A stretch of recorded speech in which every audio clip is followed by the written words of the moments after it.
कौन से? मानव रहित विमान, मानव रहित विमान। और इसमें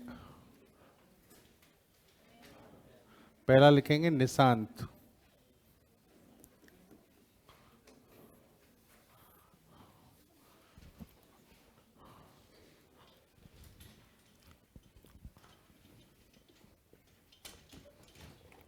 हाँ बेटा लिखो।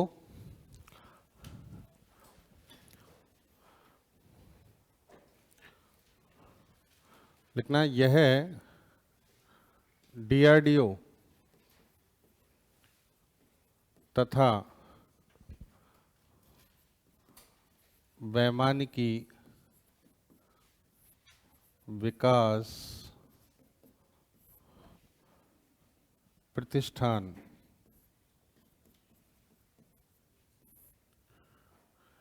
एडीई, एरोनॉटिक्स डेवलपमेंट एस्टेब्लिशमेंट, यह डीआरडीओ तथा एडीई के द्वारा विकसित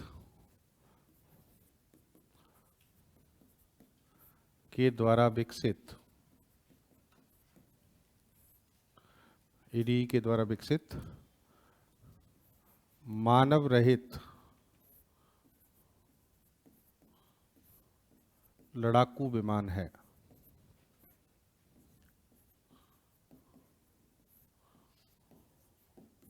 मानव रहित लड़ाकू विमान है। ठीक है, यानी किसके अंतर्गत आता है ये? यूएवी। यूएवी एक प्रकार का ड्रोन है। ठीक है, लिखना इस विमान में यूएसए से आयातित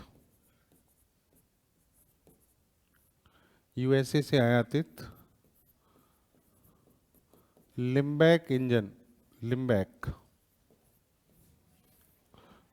इंजन का प्रयोग किया जा रहा है,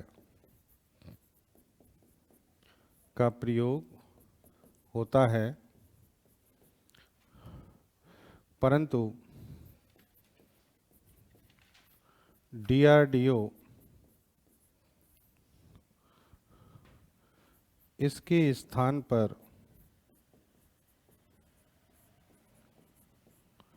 पैट 7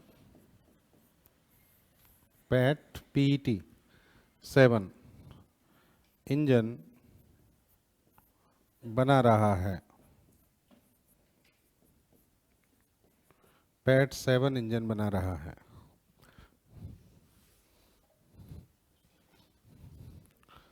तो डीआरडीओ जो है इसको रिप्लेस करेगा और तब उस इंजन का नाम क्या होगा? पैट 7। ठीक है, अभी इसमें जो इंजन लगा है वो कौन सा है? लिम्बैक। चलिए, ये विमान जो है इस पर कई सारे हथियार तो लगाए गए हैं, पर इसका उपयोग जो है लड़ाकू विमान के रूप में कम किया जाता है। आवश्यकता पड़े तो हो सकता है कर ले यूज, अदरवाइज ये एक स्पाई एयरक्राफ्ट है। स्पाई क्या होते हैं? जासूसी विमान, जो जासूसी करते हैं। ठीक है, तो नीचे लिख दो। इनको कहते हैं, देखो दो शब्दों का उपयोग होता है। एक तो स्पाई एयरक्राफ्ट, स्पाई का मतलब होता है जासूसी, या फिर ये विमान जो होते हैं कई बार निगरानी करते हैं। क्या करते हैं? निगरानी। और जब निगरानी करते हैं तो इनके लिए शब्द आता है टोही विमान। क्या आता है? टोही विमान। सर्विलांस एयरक्राफ्ट होते हैं ये। तो लिख दीजिए, लिखना निशांत का उपयोग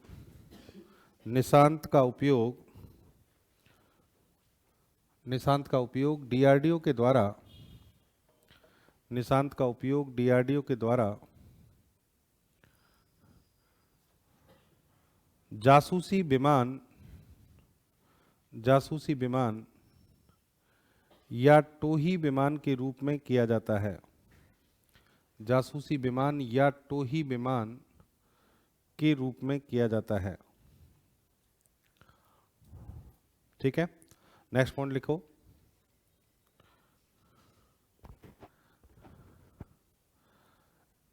नेक्स्ट पॉइंट लिखेंगे, इस विमान का बाहरी आवरण, इस विमान का बाहरी आवरण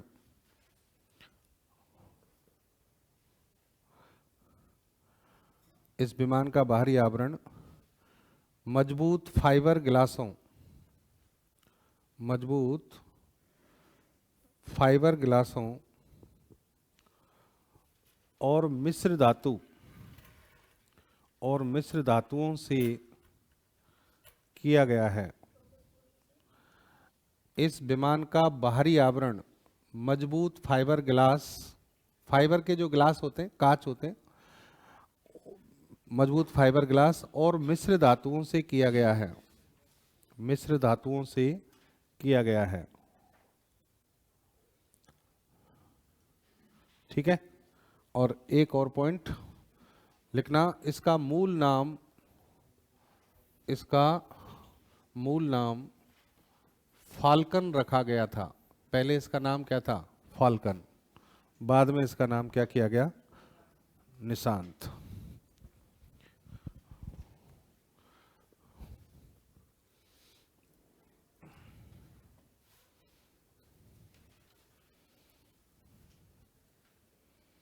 ठीक है, नेक्स्ट पॉइंट लिखेंगे किसके बारे में? लक्ष्य, निशांत के बाद।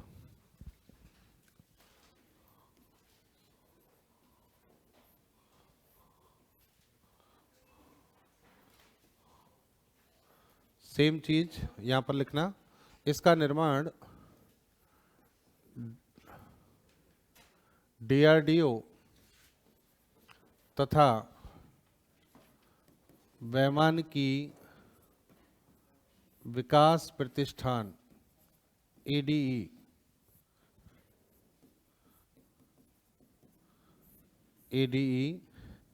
के द्वारा किया गया है।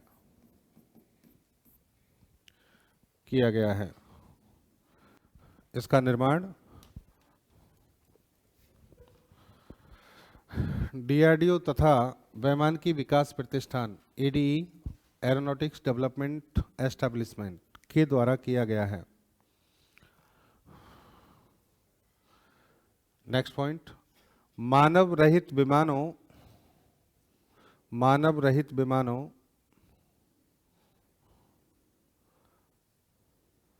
की श्रेणी में, मानव रहित विमानों की श्रेणी में यह भारत का पहला विमान है। मानव रहित विमानों की श्रेणी में यह भारत का पहला विमान है। यानी निशांत से पहले किसका निर्माण हुआ था? लक्ष्य का।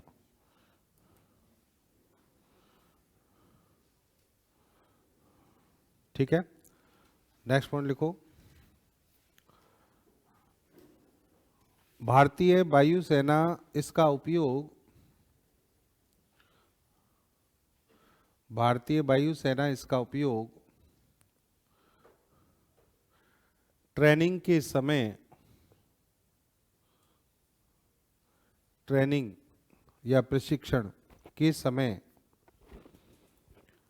निशाना लगाने हेतु करती है।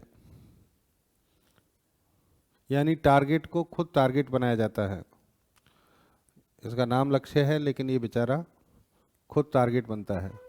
सैनिक क्या करते हैं? प्रैक्टिस करते हैं, ट्रेनिंग करते हैं, इसको उड़ाते हैं और इस पर निशाना लगाते हैं। ठीक है, तो ये हो गया आपका लक्ष्य। यहां पर नोट डाल के लिखें, नोट डालिए, नोट डाल के लिखना, निशांत तथा लक्ष्य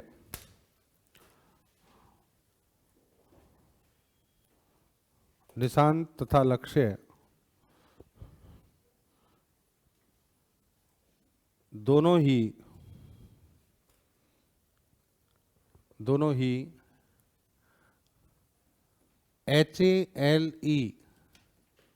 HALE मतलब high altitude long endurance, HALE श्रेणी के अंतर्गत HALE श्रेणी के अंतर्गत मानव रहित विमान हैं, मानव रहित विमान हैं।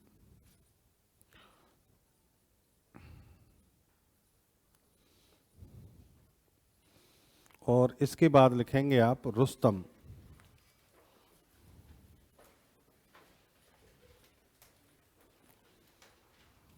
रुस्तम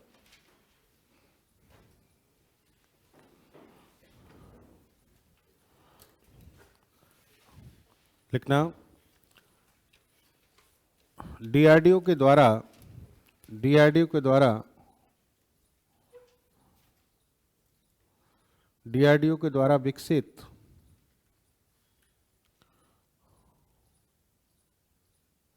डीआरडीओ के द्वारा विकसित यह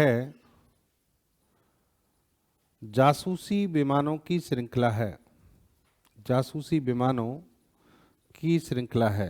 स्पाई एयरक्राफ्ट सीरीज डीआरडीओ के द्वारा विकसित यह जासूसी विमानों की श्रृंखला है।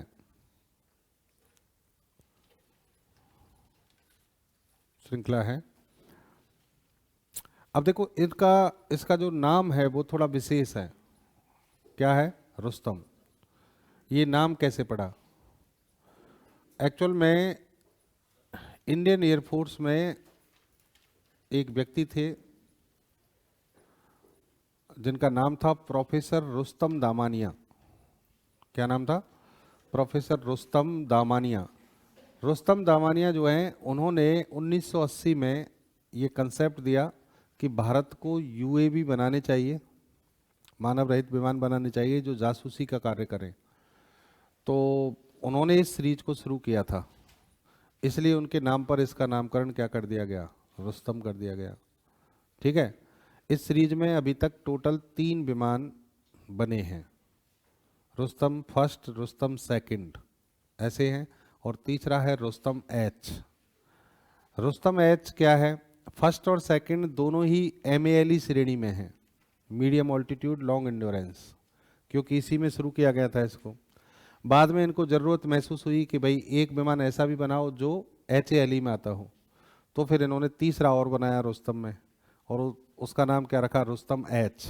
एच का मतलब हाई ऑल्टीट्यूड है। ठीक है, तो लिख दीजिए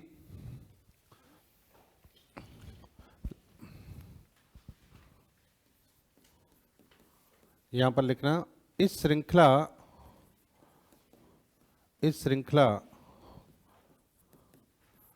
के विमानों का निर्माण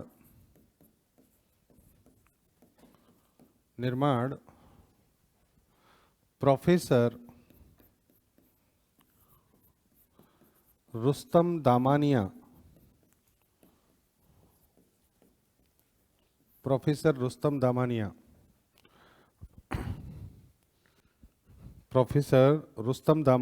के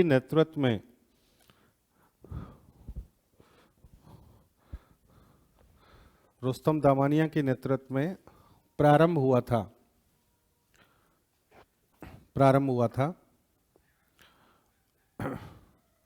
अतः इन्हें रुस्तम विमान कहा जाता है।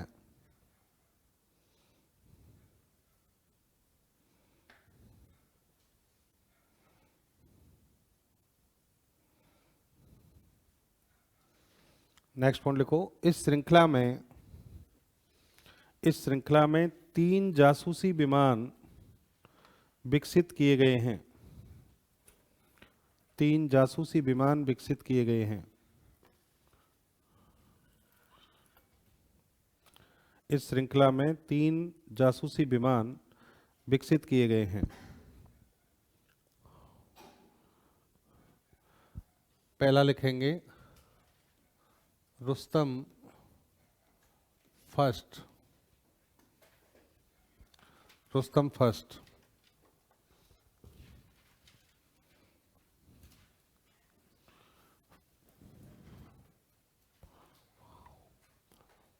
अब इसमें छोटे छोटे पॉइंट आपको लिखने हैं। क्या? एक तो लिखना है कौन सी श्रेणी में है ये, MALE। दूसरा लिखेंगे नवंबर 2009 में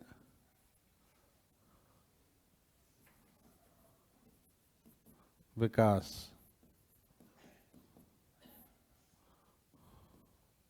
ठीक है। नेक्स्ट, इसका जो इंड्योरेंस टाइम है वो लगभग 12 घंटे है। कितना है? 12 घंटे।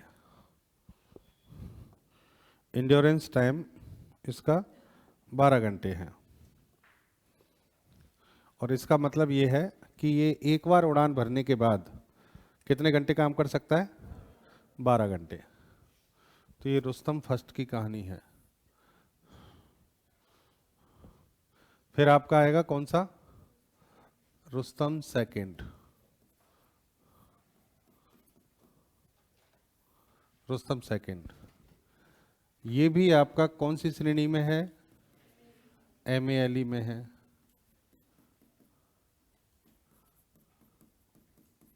MALE श्रेणी में है। इसका निर्माण नवंबर 2016 में निर्माण किया गया और इसका इंड्योरेंस टाइम ऑलमोस्ट 24 घंटे है।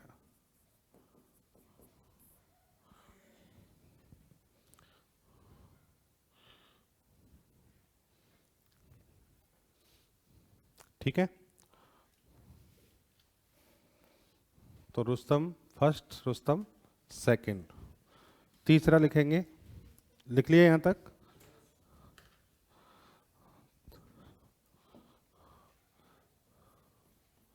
तीसरा लिखिए Rustam H. Rustam H. Rustam H HALE श्रेणी का है। निर्माण कब हुआ? निर्माण जारी है। ठीक है। इंड्योरेंस टाइम 24 घंटे है। 24 घंटे में के अकॉर्डिंग इसको बनाया जा रहा है।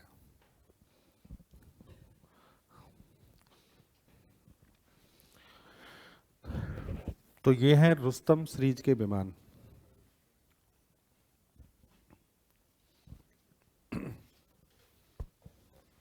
ठीक है। अब आप लिखेंगे, ये विमान पूरे हो गए कौन से? भारत वाले। अब आप लिखो लड़ाकू हेलीकॉप्टर। लड़ाकू हेलीकॉप्टर।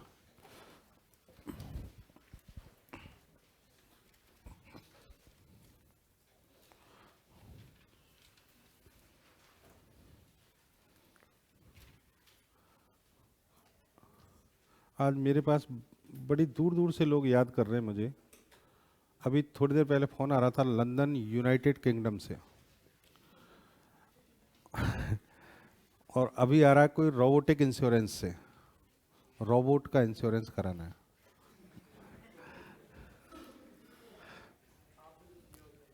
है।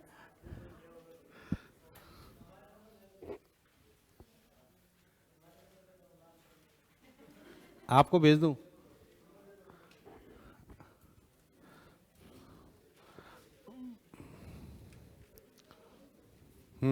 लिख लिया? चलो, लड़ाकू हेलीकॉप्टर कौन कौन से भारत के पास?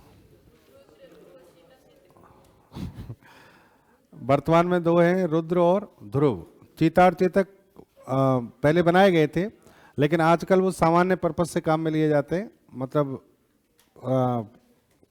एक्टिव नहीं है, डीकमीशन हो चुके हैं एक तरीके से सेना से। सामान्य उद्देश्य के लिए उनको रखा गया है। एक पॉइंट लिख दो यहां पर। देखो, हिंदुस्तान में लड़ाकू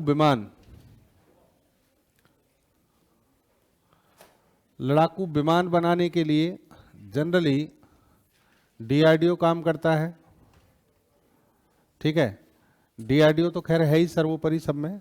साथ में कौन सी संस्था लिखा रहा था मैं बार बार? ADE। इसकी डिजाइन वगैरह तैयार करते हैं।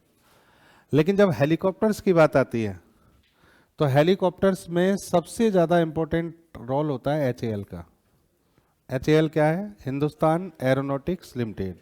ऐसा नहीं है कि हेलीकॉप्टर पे ही काम करता है एचएएल, एचएएल विमानों पर भी काम करता है, ठीक है, लेकिन हेलीकॉप्टर्स ज़्यादातर जितने भी बने हैं वो सब किसने बनाए हैं? एचएएल ने, ठीक है। एक और है इसके अलावा, एक संस्था है जिसका नाम है एनएएल। एनएएल का मतलब नेशनल एरोनॉटिक्स लिमिटेड, नाल, और एक क्या है? एचएएल। लिख दो। लिखना, भारत में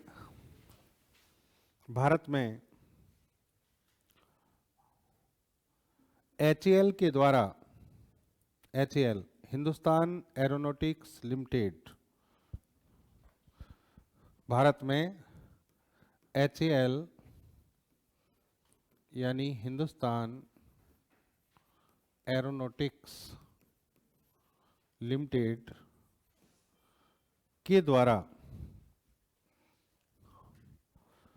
लड़ाकू विमान तथा लड़ाकू हेलीकॉप्टरों, लड़ाकू विमान और लड़ाकू हेलीकॉप्टरों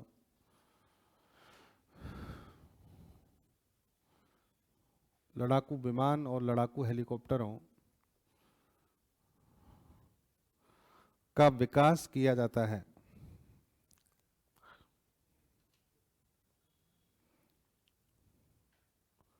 का विकास किया जाता है।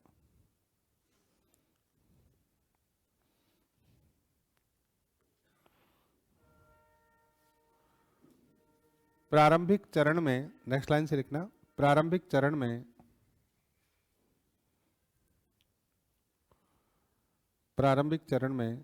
एचएएल के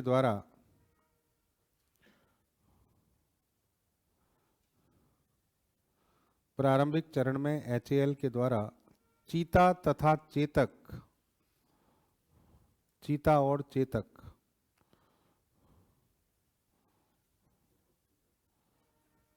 हेलीकॉप्टरों का निर्माण किया गया।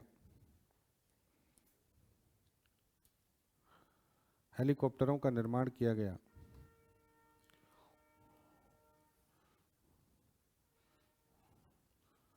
परंतु ये हेलीकॉप्टर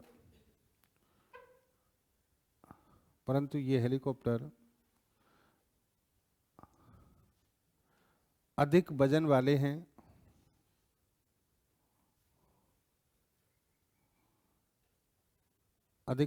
हैं, और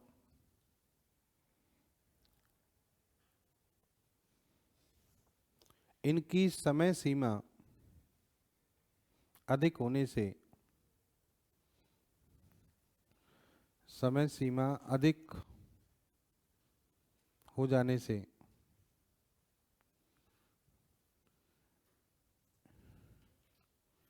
इनका उपयोग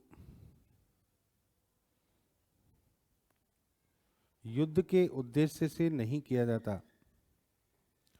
युद्ध के उद्देश्य से नहीं किया जाता।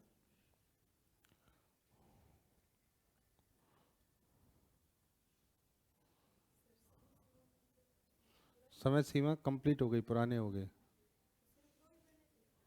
क्या दो? क्यों? चीता चेतक दो नाम है।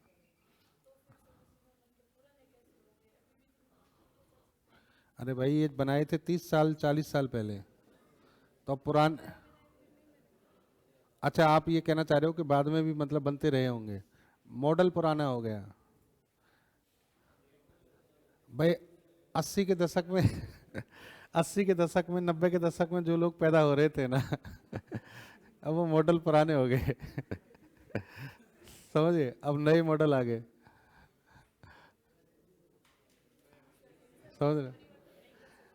परिवर्तन करोगे तो फिर आप जब मूलभूत परिवर्तन कर दोगे तो नया नाम ही दोगे ना उनको। आप ये कहो कि भाई जो चीता चेतक जो कंसेप्ट था ना, जिस कंसेप्ट से वो बनाए गए थे, उनको बंद कर दिया। अब इन्होंने, ऐसा नहीं है, बनते अभी भी हैं, मैं कह रहा हूँ ना, सामान्य उद्देश्य से काम में लेते हैं। अब सामान भिजवा दिया, सैनिकों को भेज दिया, चीता चेतक का उपयोग ऐसे होता है। अब लड़ाई के लिए नहीं, लड़ाई के लिए नए नाम आ गए। कौन से? रुद्र, ध्रुव। ठीक है, लिखो। लिखना वर्तमान में इनका भाई जो टेक्निकली जो कंसेप्ट था ना, इनकी जो डिजाइन थी उसमें ये था कि पहली बात तो इंजन भारी लगते हैं, दो दो इंजन लगते हैं, तो उनसे वजन ज़्यादा हो जाता है इनका। और अगर इनका मूल कंसेप्ट चेंज करते हो तो विमान ही चेंज हो जाता है, तो फिर उसको नए नाम से बनाओ। लिखो, वर्तमान में LCH लाइट कॉम्बैट हेलीकॉप्टर, वर्तमान में LCH लाइट कॉम्बैट हेलीकॉप्टर, हल्के लड़ाकू helicopter, LCH light combat helicopter विकसित किए गए हैं, विकसित किए गए हैं। अब लिखो पहला, पहला लिखिए ध्रुव। पहला मतलब डायरेक्ट ही लिख दो, ध्रुव डाल दो हेडिंग, ध्रुव।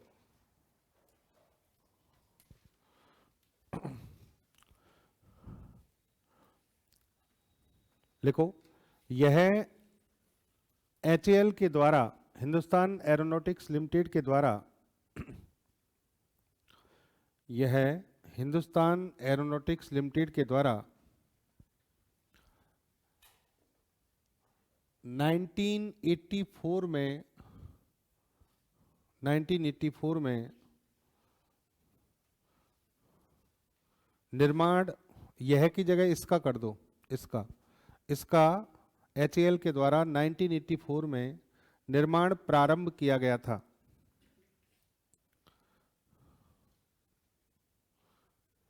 निर्माण प्रारंभ किया गया था। 1992 में 1992 में इसने पहली उड़ान भरी।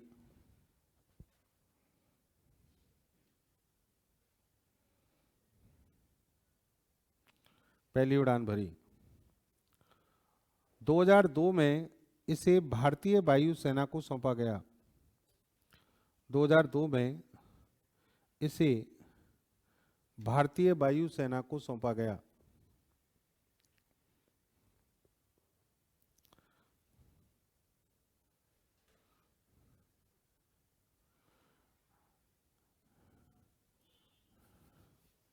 यह हल्का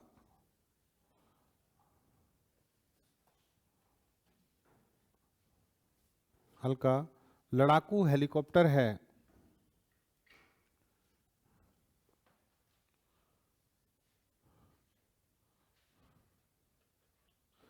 जिसका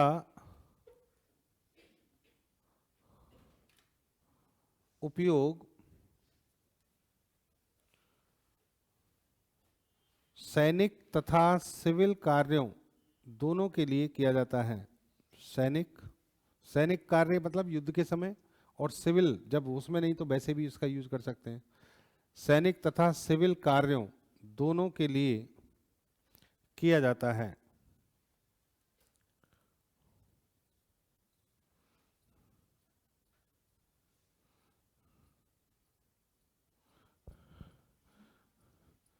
लिखना, इसके 3 संस्करण विकसित किए गए हैं। ध्रुव MK फर्स्ट, ध्रुव MK सेकंड और ध्रुव MK third. MK first, MK second और थर्ड।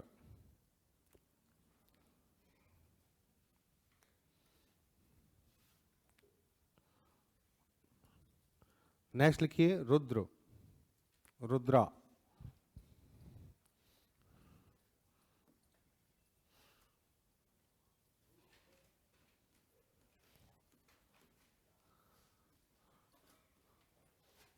हिंदी में तो रुद्र ही आएगा, इंग्लिश में रुद्रा।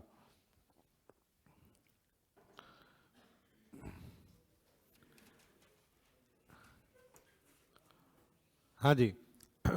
लिखो, यह DRDO के निर्देशन में यह डीआरडीओ के निर्देशन में HAL द्वारा विकसित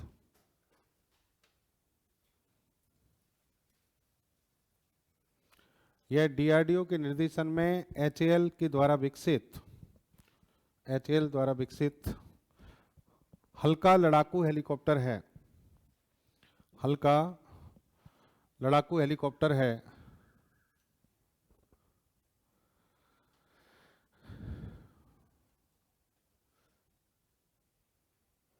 हल्का लड़ाकू हेलीकॉप्टर है जिसे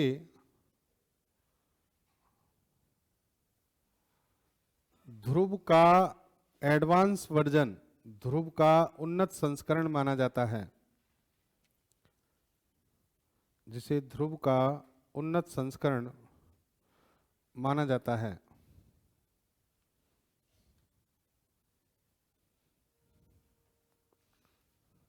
ठीक है, नेक्स्ट पॉइंट लिखो। रुद्र के बारे में लिखना। रुद्र हवा से हवा में, रुद्र हवा से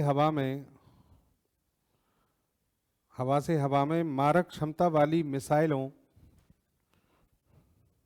एक सेकंड रुकना भाई।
हाँ जी, क्या लिखा आपने?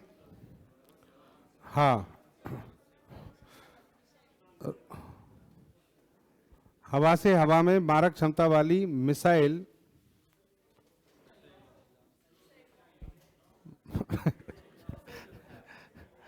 हवा से हवा में मारक क्षमता वाली मिसाइलों का उपयोग करता है। मिसाइलों का उपयोग करता है।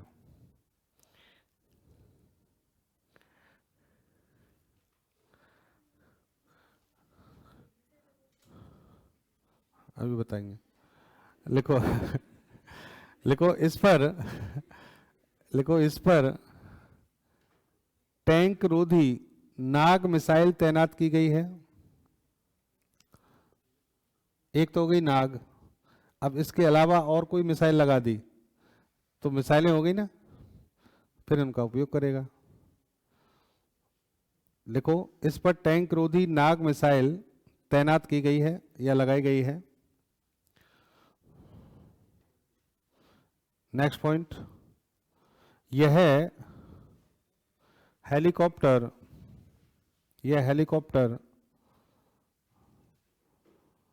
तापीय चित्रण प्रणाली तापीय चित्रण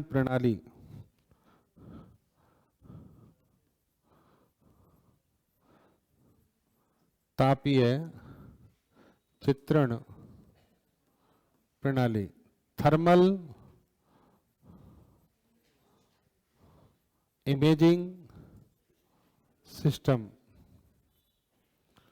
का उपयोग करता है।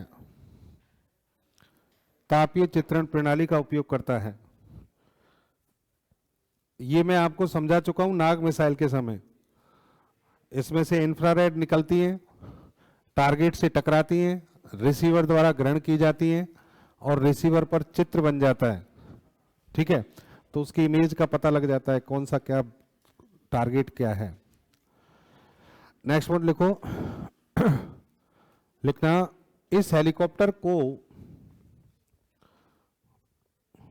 इस हेलीकॉप्टर को जोधपुर में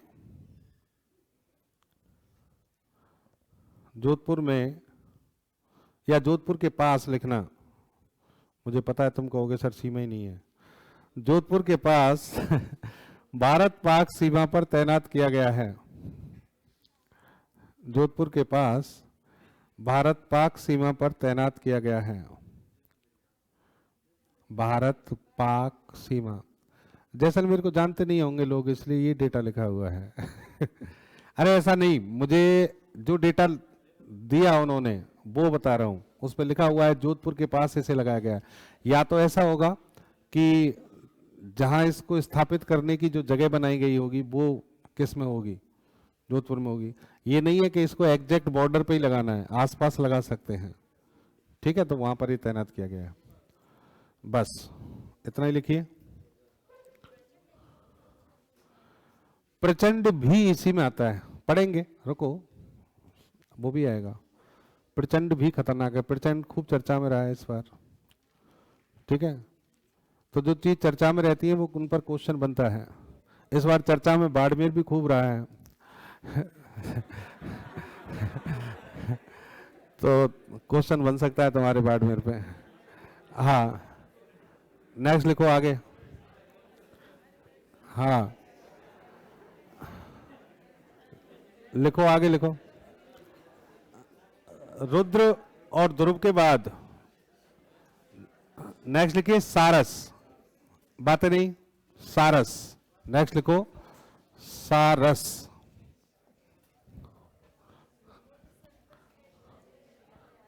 है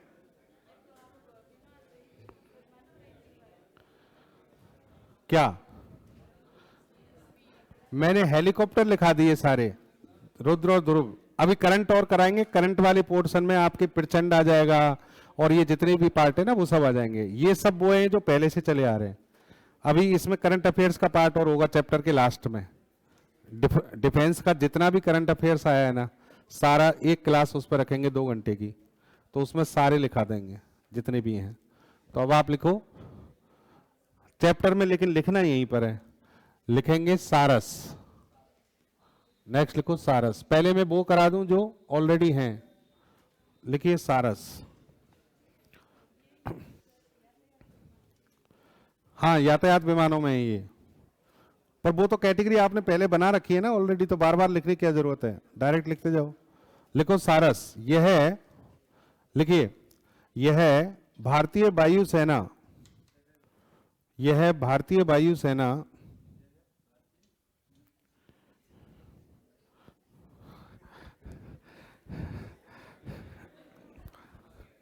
हाँ, यह है भारतीय वायुसेना के लिए, यह भारतीय वायुसेना के लिए रसद सामग्री पहुंचाने, रसद खाने पीने की चीजें, हाँ राशन लिख लो तुम, रसद सामग्री पहुंचाने के लिए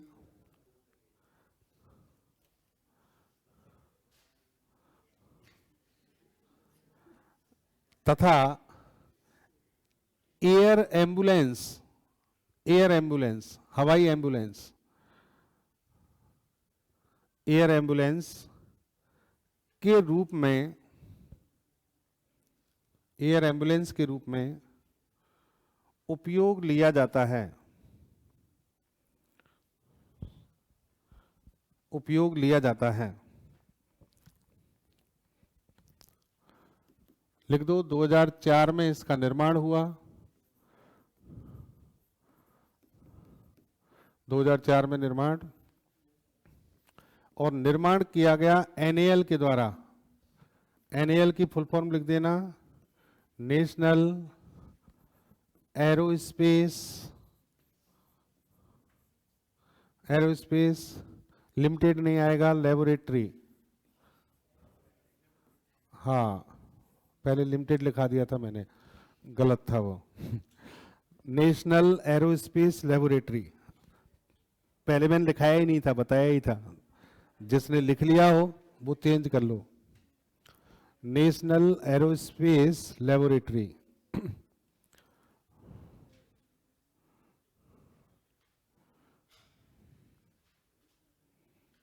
समझिए बात। तो सारस क्या है तो एक विमान ही भारतीय वायुसेना यूज करती है, लेकिन इसका यूज कैसे किया जाता है, जैसे युद्ध चल रहा है तो वहां पर खाने पीने की चीजें भेजनी है, सैनिक घायल हो गए उनको क्या करना है, एम्बुलेंस की तरह उसको वो देना, सपोर्ट देना है।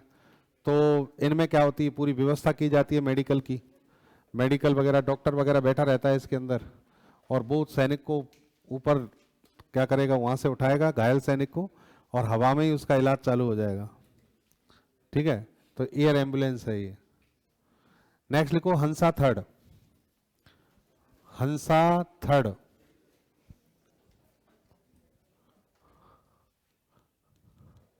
हंसा थर्ड तुम सब लोगों ने देखा होगा। आप कहोगे सर हमने तो नहीं देखा। देखा है, मैं गारंटी ले रहा हूं इस बात की, लेकिन तुम्हें पता नहीं है कि ये हंसा थर्ड है। देखा सभी ने तुम लोगों ने, पता नहीं है तुम्हें। कहां देखा है तुम लोगों ने? 26 जनवरी 15 अगस्त के प्रोग्राम देखे होंगे टीवी पे जो आते हैं, देखे ना? ज्यादातर लोगों ने देखे होंगे। जो नहीं देखे, जिन्होंने नहीं देखा वो अब आगे। 26 जनवरी 15 अगस्त का प्रोग्राम नहीं देखा एक भी बार, इतने बड़े हो गए, ऐसा हो ही नहीं सकता।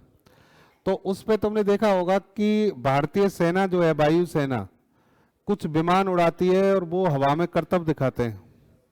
कोई तिरंगा बनाता है, कोई कलर छोड़ता है, होता है। तो वो जो विमान है ना, वो हंसा थर्ड है। हंसा थर्ड का उपयोग किया जाता है राष्ट्रीय पर्वों पर। अरे बातें मत करो रे,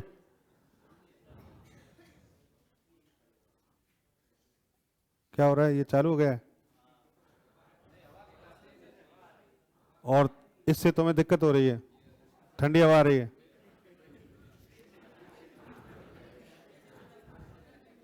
और तुझे ज्यादा हो रही होगी क्योंकि तेरे सामने खंबा है।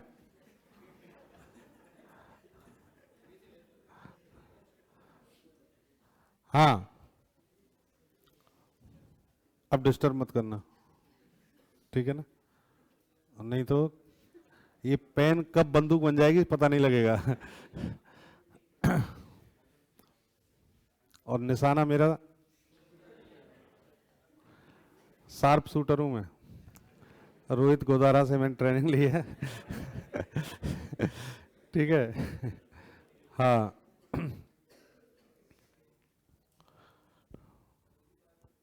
तो ऐसे क्यों देख रहा है? लिखो, क्या कह रहा था मैं, भुला दिया। हाँ, राष्ट्रीय पर्व 15 अगस्त 26 जनवरी पर जो कर्तव्य दिखाए जाते हैं, जो मनोरंजन किया जाता है जनता का, वो किन से किया जाता है? हंसा थर्ड से। लिख दो, लिखना। इस विमान का उपयोग, इस विमान का उपयोग भारत के राष्ट्रीय पर्वों त्योहारों, राष्ट्रीय पर्वों त्योहारों पर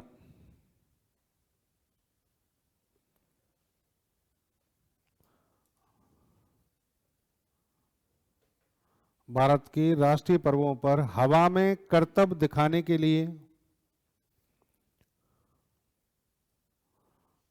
हवा में करतब दिखाने के लिए, जनता का मनोरंजन करने के लिए, जनता का मनोरंजन करने के लिए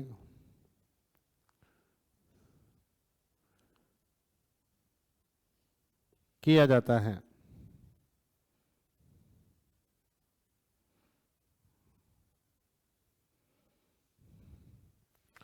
निर्माण लिखो 1993 में प्रारंभ, 1993 में निर्माण, प्रारंभ नहीं बन चुका था 1993 में, पहली उड़ान 1993 में, प्रथम उड़ान।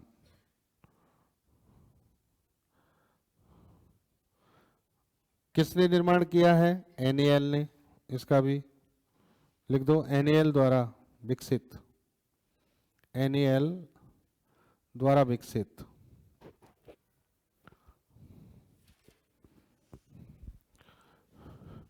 और देखिए ये एक नहीं कई सारे बनाए गए हैं।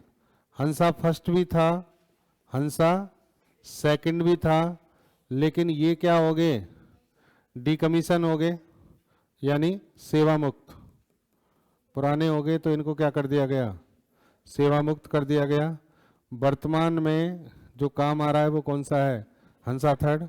और एक नया अभी बनाया गया है, बन रहा है हंसा यूएवी, हंसा यूएवी यानी मानव रहित भी बना रहे हैं इसको, लिख दो ऐसे ही। फर्स्ट सेकंड सेवा मुक्त हो चुके हैं, ये कार्यरत है, ये निर्माण जारी है, निर्माण जारी है, लिख दीजिए।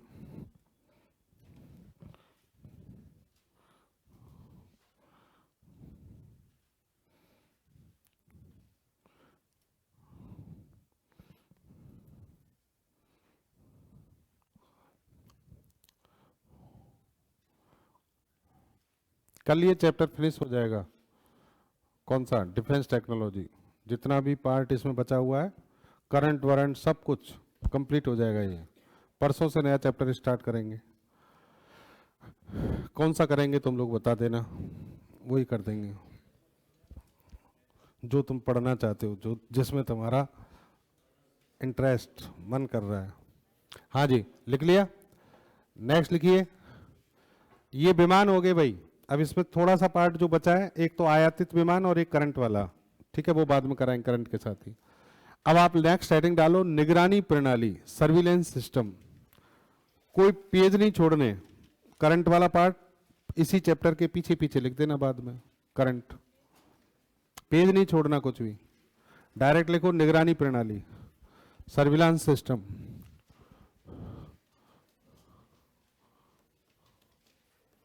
निगरानी प्रणाली,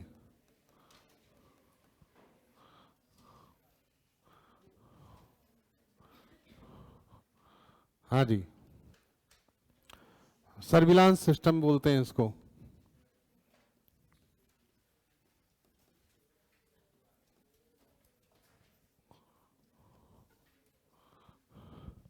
लिखिए, ऐसे उपकरण, ऐसे उपकरण जो जो दुश्मन या किसी टारगेट, किसी लक्ष्य की स्थिति,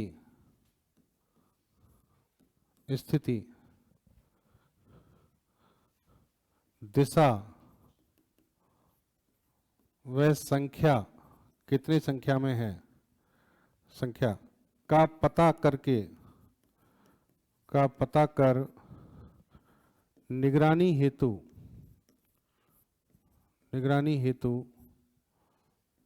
उपयोग में लिए जाते हैं,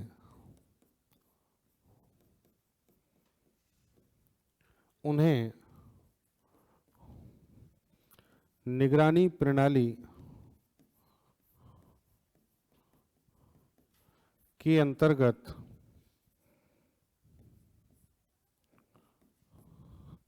रखा जाता है।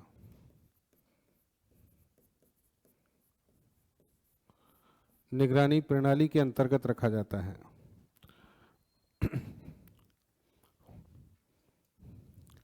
जैसे अब यहां पर आप एग्जाम्पल लिख देंगे किन किन चीजों को हमें पढ़ना है यहां, जैसे कि रडार, सोनार, ठीक है, रडार है, सोनार है, जनरली ये दो ही काम में आते हैं। लेकिन यहां पर एक और उपकरण है, उसके बारे में भी पढ़ेंगे थोड़ा सा, लिडार। आजकल ये चल रहा है, काफी चर्चा में है लिडार, तो इस पर क्वेश्चन बन सकता है, ठीक है। डिफेंस से इसका अर्थ वो नहीं है, मतलब डिफेंस में नहीं आता ये, लेकिन रडार और सोनार का और इसका कंसेप्ट एक ही है, तो पढ़ेंगे इसको यहीं पर, क्योंकि करंट में इस पर काफ़ी चीज़ें रही हैं, भारत सरकार ने इसका उपयोग किया है, तो ये पूछ सकता है, यही होते हैं। बाकी तो फिर सेंसर लगाए जाते हैं, कैमरे लगाए जाते हैं, तो उनमें पढ़ने का कुछ है नहीं। सेंसर कैमरे तो सेंसर कैमरे उपकरण है। तो लिखो एक एक करके। सबसे पहले देखो रडार।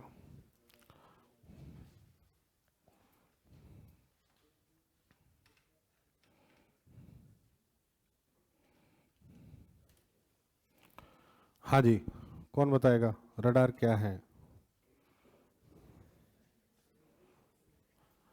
रडार किसे कहते हैं बताओ? कितने प्रकार के रडार होते हैं? एक। ऑप्शन दो। कितने प्रकार के रडार होते हैं? एक होते हैं, दो होते हैं, तीन होते हैं, बहुत सारे होते हैं।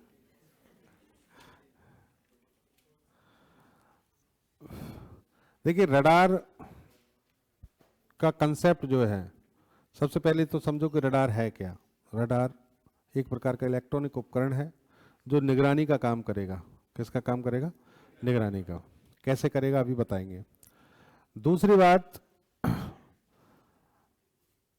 रडार मुख्य रूप से दो प्रकार के होते हैं, मुख्य रूप से। बाकी तो सब डिवाइडेशन करते जाएं तो बहुत सारे हैं।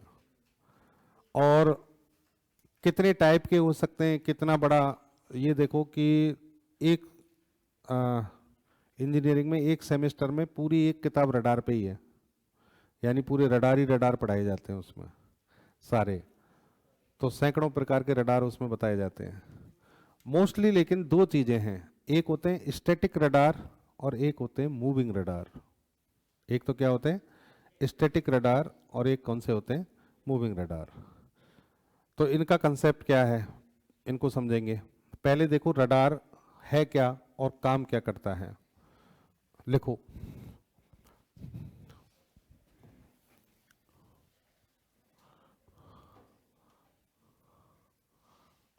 रडार, रडार की फुल फॉर्म होती है रेडियो डिटेक्शन, लिखते जाना साथ साथ, and ranging. Radio detection and ranging. यहां पर आरएडी जो है इससे रेडियो बनता है, ठीक है, आरए से, और डिटेक्शन एंड रेंजिंग। तो रेडियो का मतलब है यहां पर किन से? रेडियो तरंगों से। किन से है? रेडियो तरंगों से मतलब है रेडियो वेव। और डिटेक्शन का मतलब होता है हिंदी में संसूचना। संसूचना का मतलब किसी चीज के बारे में सूचनाएं एकत्रित करना, एकत्रित करना। रेंजिंग, रेंजिंग का मतलब है परास, या फिर मैं कह सकता हूं दूरी पता करना, दूरी पता करना। तो इससे आप इसकी परिभाषा लिख सकते हैं। इसकी जो फुल फॉर्म है उसी से इसकी परिभाषा निकल कर आ जाएगी। क्या लिखेंगे आप? यह एक इलेक्ट्रॉनिक उपकरण है, यह एक इलेक्ट्रॉनिक उपकरण है जो कि, यह एक इलेक्ट्रॉनिक उपकरण है जो कि रेडियो तरंगों, रेडियो तरंगों के परावर्तन, रेडियो तरंगों के परावर्तन के सिद्धांत का उपयोग कर, का उपयोग कर किसी वस्तु या लक्ष्य की स्थिति, दूरी, दिशा, आकार, रंग, संख्या आदि सूचनाओं का संग्रहण करता है।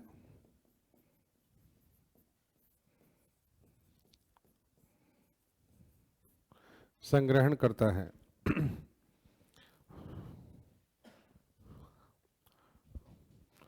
देखिए, यह एक इलेक्ट्रॉनिक उपकरण है जो कि रेडियो तरंगों के परावर्तन के सिद्धांत, यानी रेडियो तरंगें हैं वो रिफ्लेक्ट होंगी और उनके आधार पर ये पता करेगा कि कोई वस्तु है या कोई टारगेट है, उसकी स्थिति क्या है, किस दिशा में है, कितनी दूरी पर है, उसका रंग क्या है, उसका आकार क्या है, कितनी संख्या में है, ये इन सब का ये अनुमान लगा सकता है।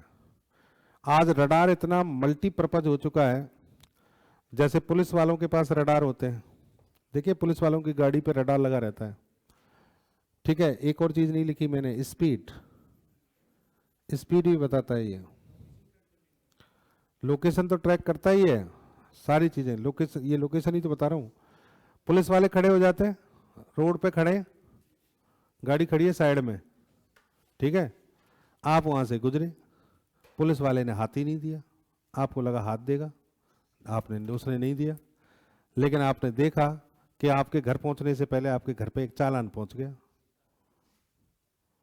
और उसमें क्या लिखा हुआ है कि बेटा अभी अभी थोड़ी देर पहले तू बहुत स्पीड से निकला था, जो कि स्पीड क्या थी, मानक नियमों से ज़्यादा थी। आप कहोगे ना तो इसने मुझे रोका, इसने स्पीड कैसे पता कर ली?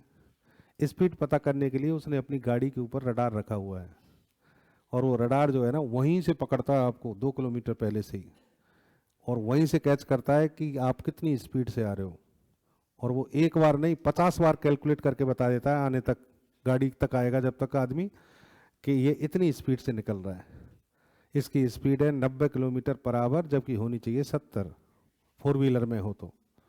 ठीक है, तो वो आपको भेज देगा चालान कि आप आइए, आपका स्वागत है, और नहीं पहुंचो तो कोर्ट में आ जाना। तो ये सब रडार का है। एयरपोर्ट पे देखिए, एयरपोर्ट पर भाई सेंसिटिव एरिया तो है ही, संवेदनशील क्षेत्र है। एयरपोर्ट पे अगर मान लो कोई कोई गलत गतिविधि के पर्पज से कोई एंटर हो जाए, विस्फोट कर दे, कुछ भी कर दे, तो बड़ी दिक्कतें हो सकती हैं, हाईजैक भी होते हैं विमान। तो कैसे पता करें कितने लोग अंदर गए सुबह से शाम तक और कितने बाहर आए, कितने ट्रेवलिंग में चले गए? उसके लिए रडार एक जगह पर नहीं, कई जगह पर लगाए रखे होते हैं। एयरपोर्ट पर बहुत सारे रडार लगे होते हैं और वो रडार ये एक एक व्यक्ति को कैलकुलेट करते हैं, ये बता देते हैं कि कितने लोग यहाँ पर एंटर हुए हैं, कौन किस समय पर गया है, पूरी कैलकुलेशन रडार करता है आजकल। तो ये सारी चीज़ पता लग जाती है। दूसरा, भारत की जितनी भी सीमाएं हैं उन पर रडार लगे हुए हैं। ये रडार पता करते हैं कि दुश्मन का कौन सा जहाज, विमान, हेलीकॉप्टर क्या आ रहा है, उसका आकार क्या है, कितनी दूरी पर है, कितनी स्पीड से आ रहा है, संख्या कितनी है उनकी, ये सब पता करने के लिए हमारी हमारा जो रडार सिस्टम है वो कितना स्ट्रांग है, इसका अनुमान हमें पता लगा इसके बारे में 2008 में। कब लगा हमें? 2008 में। रडार सिस्टम लगाए जाते हैं निगरानी के लिए, और हमारी निगरानी कितनी मजबूत है इसकी पोल 2008 में खुल गई। कैसे खुली? कि पाकिस्तानी आतंकवादी मुंबई का जो समुद्र है, समुद्री क्षेत्र, उसमें से बड़ी आसानी से जो भी रास्ते में मिला उसको निपटाते गए और बहुत आसानी से अंदर मुंबई में एंटर हो गए, और फिर वहाँ से वो ताज होटल में गए और फिर उन्होंने जो किया वो तुम्हारे सामने है, सारा कुछ बड़ी गंभीरता के साथ नाना पाटेकर ने दिखा दिया फिल्म में। तो उससे हमें पता लगा कि हम लोग सर्विलेंस सिस्टम में कितना पीछे हैं। तब हमारी आंखें खुली, दुनिया ने भी बड़ी किरकिरी की हमारी कि ये लोग कहते हैं कि भाई हम बहुत जल्दी विकसित हो जाएंगे, ये हो जाएंगे, और इनके यहाँ पर आतंकवादी कैसे आ जाते हैं इनको पता ही नहीं चलता है। ठीक है, बॉर्डर जो स्थलीय बॉर्डर है उससे आ जाए तो चलो समझ में आ जाती है, उससे तो फिर भी क्या होता है, एक बकरी दे दी सैनिक को किसी को तो वो एंटर करा देता है। ठीक है, कि साहब लो एक बकरी खाओ आज आप तुम। ऐसा होता है नहीं होता है बॉर्डर पे? नहीं होता है, ऐसा बहुत होता है। बांग्लादेश का जो लगा हुआ बॉर्डर है, जैसलमेर वाला जो ये बॉर्डर है, इस पे अनगिनत कहानियां हुई हैं कि पाकिस्तान के लोगों ने क्या किया, सैनिकों को कुछ गिफ्ट भेंट कर दिए, ये ले लो साहब ये ले लो, और सैनिक क्या करते हैं उनको, ठीक है चल कोई बात नहीं, क्या करेगा तू, तेरे पास कुछ है तो नहीं ना, ठीक है आजा। क्योंकि जरूरी नहीं होता कि वो आतंकवादी हो, सामान्य आदमी भी हो सकता है, वो प्रताड़ित हैं पाकिस्तान में, तो वो कहते हैं हिंदुस्तान में आ जाने दो साहब, तो हिंदुस्तान में आ जाते हैं। तो ऐसे बहुत सारे केस होते हैं, वहां तो फिर भी आ जाते हैं, लेकिन जो समुद्री सीमा है उसकी निगरानी तो बहुत जरूरी है। वहां तो आदमी नहीं आएगा, आदमी पूरा लवाजमा लेके आ सकता है, बहुत कुछ ला सकता है समुद्र से तो वाहनों के थ्रू। तो वहाँ इनको पता नहीं था, फिर इनके जब हमले हो गया, इतना बड़ा हमला हुआ कि पूरी दुनिया में इसकी चर्चा हुई, तब इनको समझ में आया। फिर हमने तुरंत संपर्क किया इजराइल से। किससे संपर्क किया? इजराइल से। इजराइल देखो बहुत छोटा देश है, लेकिन मज़ेदार बात यह है कि मजबूत बहुत है, और सबसे अच्छी बात यह है कि भारत के साथ हमेशा खड़ा रहा है। भारत का बहुत अच्छा मित्र देश है, इसीलिए भारत पता है आपको इजराइल का क्या कर रहा है, साथ दे रहा है। भारत तो फिर भी इतना खुल के नहीं दे पाता, और इजराइल कहता है कि हमें जरूरत भी नहीं है, तू तो बस हाँ अपनी मनोस्थिति यूं रख, मन में अंदर ये सोचता रहे मैं इजराइल के साथ हूँ, बस इतना ही बहुत है हमारे, बाकी हम संभाल लेंगे। भारत की जरूरत नहीं है उसको, वो इतना मजबूत देश है कि वो उसके चारों ओर 30 देश है, मुस्लिम देश चारों ओर, 30 देशों से अकेला लड़ रहा है, तो उसको भारत कहाँ जरूरत है? भारत से एक से नहीं लड़ा जा रहा, एक ने नाक में दम कर रखी है? अब नहीं कर रखी, अब तो वो खुद परेशान है। और क्या किया मोदी ने? लड़ाई लड़ी क्या? कुछ ही नहीं किया ना, बस दहशत बनाई है, और दहशत की ही दुनिया है, लड़ने की जरूरत नहीं है आज के ज़माने में। अगर तुम किसी से लड़ने लगोगे ना, प्रत्यक्ष लड़ाई लड़ोगे, तो आप 5 दोगे तो 2 अगला भी दे जाएगा, तो लड़ो मत। सिर्फ आंखों का क्या होना चाहिए? खौफ होना चाहिए, बातों का खौफ होना चाहिए। जैसे मोदी ने बना रखा है, ऐसा लग रहा है कि मोदी अकेला खा जाएगा पूरे पाकिस्तान को, जबकि मजबूत तो हम पहले भी थे भाई। पाकिस्तान से पहले कब मजबूत नहीं थे हम?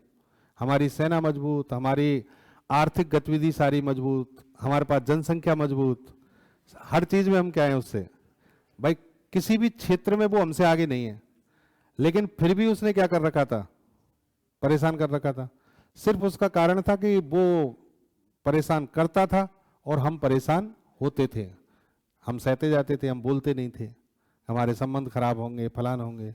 तो संबंध जिससे रखने ही नहीं उससे खराब क्या होंगे? है ही नहीं। ठीक है, छोड़ो।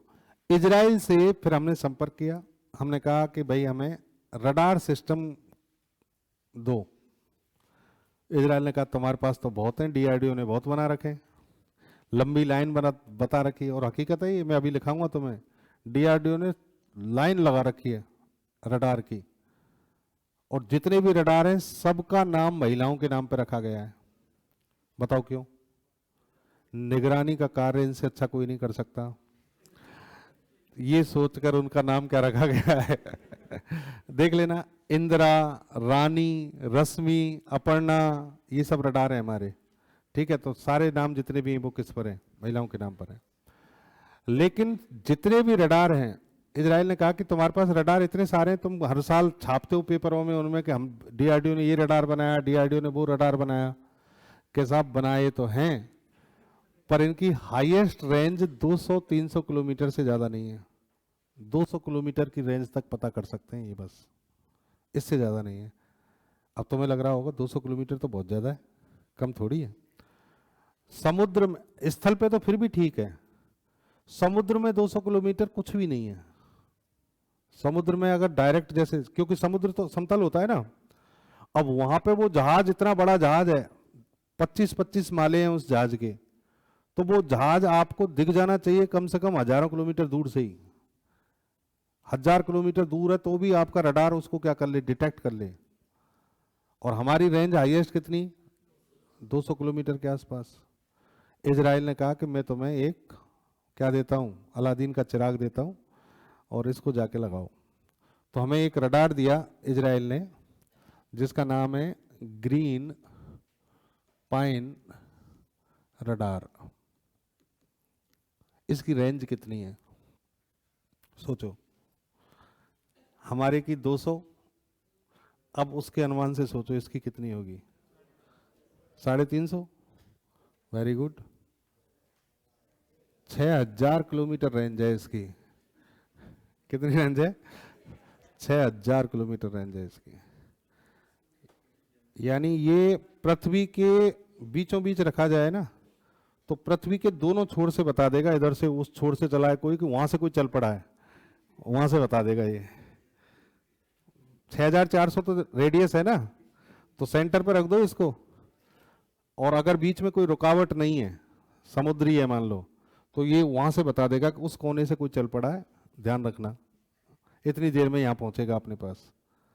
तो इसकी 6000 किलोमीटर रेंज है ग्रीन पाइन रडार की। एक है, एक और हमने लिया इससे जिसे कहते हैं एवाक्स प्रणाली। अवाक्स प्रणाली इसे कहते हैं airborne control system. Airborne control system, airborne control system radar नहीं होता बल्कि रडार का एक समूह होता है। इसमें बहुत सारे रडार मिलकर एक साथ काम करते हैं। तो किसी एक रडार से कोई वस्तु बच भी गई तो दूसरे रडार की तरंग में आ जाएगी, दूसरे से बच गई तो तीसरे में आ जाएगी। तो इसकी ये कहते हैं कि अगर एक छोटी सी चिड़िया भी अगर उड़ रही है उसका भी ये पता कर लेता है, अवाक्स रडार सिस्टम। ये भी हमने किससे लिया, रडार इजराइल से। और इसका उपयोग भारत ने किस में किया, सर्जिकल स्ट्राइक में। अवाक्स रडार सिस्टम हमने हमारे विमानों पर लगाकर क्या किया, उनको भेजा कि छोटी सी छोटी चीज भी हरकत हो रही हो ना तो उसका पता लगा लेना। तो इसका उपयोग किया गया उसमें, ठीक है। तो ये है रडार सिस्टम। भारत में कौन कौन से, उनके बारे में बात करेंगे। रडार काम कैसे करता है, रडार काम कैसे करता है सुनिए। कोई भी रडार हुआ, चाहे सोनार हुआ, चाहे लिडार हुआ, सभी एक ही तरीके से काम करते हैं। इनके अंदर है, पक्षियों करने देते हैं ना। आपने जावेद अख्तर का गाना नहीं सुना, ये पक्षी नदियाँ झील क्या क्या बोलते हैं उसको, इनका ऐसा कुछ गाना है एक, यानी इनके लिए कोई सरहद नहीं होती, करने देते हैं। ट्रांसमीटर और एक क्या है, रिसीवर। ट्रांसमीटर से तरंगें निकलेंगी, ट्रांसमीटर से तरंग निकलेंगी और यहां पर मान लो कोई क्या है, टारगेट है। ये टारगेट से टकरा के तरंग वापस किसके पास लौटेगी, रिसीवर के पास। आने का समय, जाने का समय नोट किया जाएगा। दूरी बराबर चाल गुणा समय। तरंग कौन सी है, रेडियो वेव। रेडियो वेव की जो स्पीड होती है वो प्रकाश की चाल के बराबर होती है, लगभग 3 × 10⁸ मीटर पर सेकंड। क्योंकि ये सब विद्युत चुम्बकीय तरंग है और विद्युत चुम्बकीय तरंग जितनी भी होती हैं, 7 हैं विद्युत चुम्बकीय तरंगें, इलेक्ट्रोमैग्नेटिक वेव, उन 7 की स्पीड सेम होती है लगभग। प्रकाश तरंगें हैं, इंफ्रारेड हैं, अल्ट्रावायलेट हैं, रेडियो, माइक्रोवेव, एक्सरे और एक होती है गामा रे। तो इन 7 की स्पीड क्या होती है, ऑलमोस्ट क्या ये, हाँ। तो दूरी बराबर चाल गुणा समय। तो यहां पर आपको डिस्टेंस निकल आएगी, कैसे, चाल आपको पता है, समय आपने नोट कर लिया, तो इससे क्या पता लग जाएगा, डिस्टेंस पता लग जाएगी। दिशा कैसे पता लगेगी, दिशा ऐसे पता लगेगी कि ट्रांसमीटर तरंगें सभी दिशाओं में भेजेगा, तरंगें तो सभी दिशाओं में भेजी, ठीक है, लेकिन लौट कर कहां से आई? इस दिशा से, जहां टारगेट था, तो पता लग गया किस दिशा में है। समझिए, इस तरीके से काम करता है रडार। पहले एक ही प्रकार के हुआ करते थे जिनको कहते थे स्टैटिक रडार। स्टैटिक रडार का मतलब होता है जो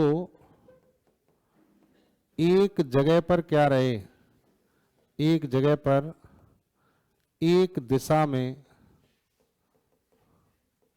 स्थिर रहे, ठीक है। और ये अब कौन से आगे? Moving radar. मूविंग रडार क्या करते हैं? अपने स्थान पर, अपने स्थान पर सभी दिशाओं में, सभी दिशाओं में घूमकर सूचना एकत्रित करते हैं। तो ज्यादा सूचनाएं कौन जुटाएगा? Moving radar. ये स्टैटिक रडार तो ये था कि भाई एक डायरेक्शन में जिधर आपने लगा दिया ना, जिस डायरेक्शन, उसी से क्या करेगा? सूचनाएं देगा। और ये क्या होता है? एक सभी दिशाओं में घूमता रहता है, सभी दिशाओं में ऐसे चलता रहता है। तो सभी दिशाओं में क्या करता है? पता करता है, ठीक है। लिखो, ये छाप दो पहले तो, फिर लिखा दूंगा। है, लिख दो लिख दो।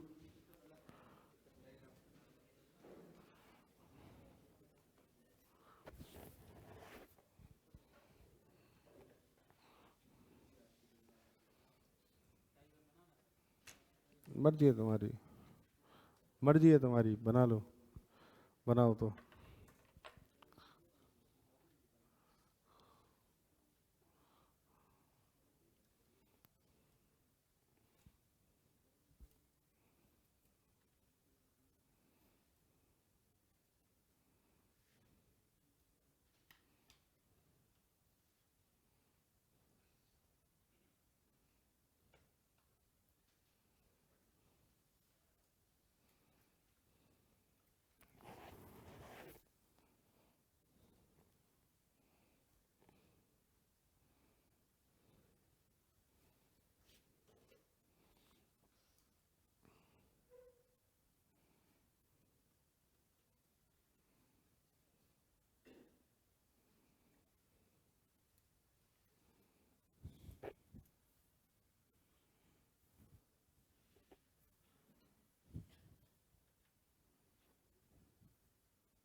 लिख लिया?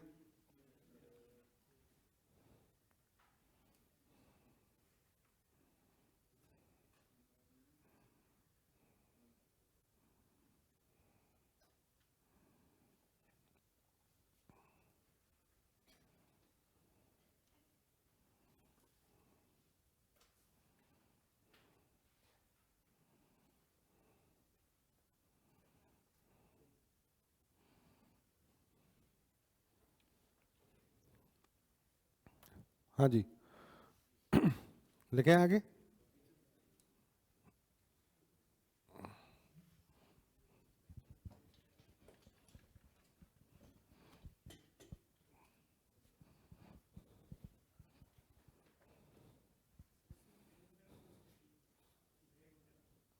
रेडियो तरंग लिख तो रही है।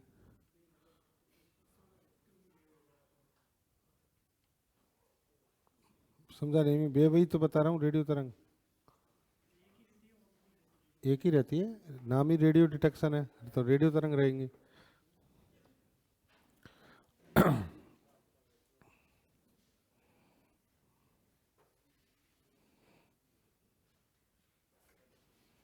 हाँ जी, लिख लिया। अब लिखो आप, भारत में बने प्रमुख रडार। भारत में बने प्रमुख रडार।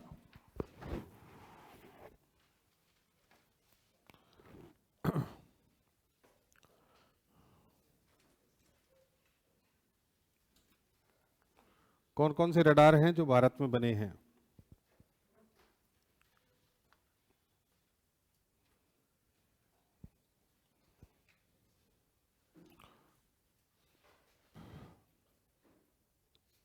जस्ट एक इंफॉर्मेशन है, कुछ इंपॉर्टेंट है उनको मैं लिखा दूंगा जहां से क्वेश्चन बन सकता है, बाकी लिस्ट सबकी बनाते हैं। तो सबसे पहले लिखेंगे, पहला नंबर डाल दो और उसमें 3 लिखेंगे एक साथ, इरमा, रानी और रश्मि। लिखा हुआ है, लिख दिया मैंने, इसीलिए पूछो मत, लिख लो बस।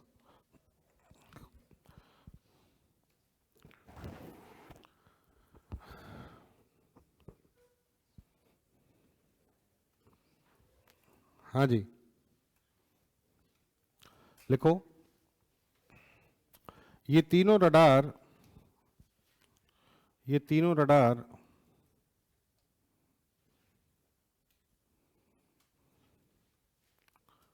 ये तीनों रडार भारत के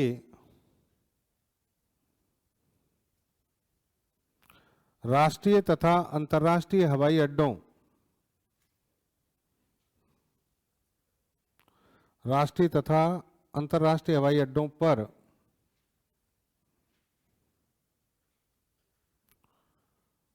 वायु यातायात प्रबंधन, एयर ट्रैफिक मैनेजमेंट, भारत के राष्ट्रीय व अंतर्राष्ट्रीय हवाई अड्डों पर वायु यातायात प्रबंधन, एयर ट्रैफिक मैनेजमेंट को मजबूत करने के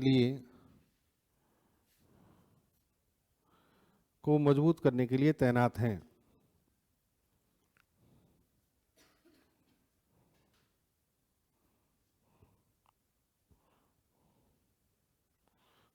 ठीक है, उसमें वायु यातायात प्रबंधन को कैसे मजबूत करेंगे? ये विमान टेक ऑफ कर रहा है, लैंड कर रहा है, तो उस समय लोकेशन का, एक एक सेकंड की लोकेशन का पता होना चाहिए। उसके लिए बाकायदा इंजीनियर्स बैठे होते हैं वहां पर, एयर ट्रैफिक कंट्रोलर बोलते हैं उनको, एटीसी, वो बैठे रहते हैं। तो उनको सारी सूचनाएं मशीनों से मिल रही हैं, उनमें एक मशीन कौन सी है, रडार भी है, तो ये बताता है, तो उससे वो उनका पता करते हैं। नेक्स्ट लिखो, इरमा, रानी, रश्मि के बाद दूसरा पॉइंट लिखेंगे और लिखना इंदिरा, इंदिरा फर्स्ट और इंदिरा सेकंड।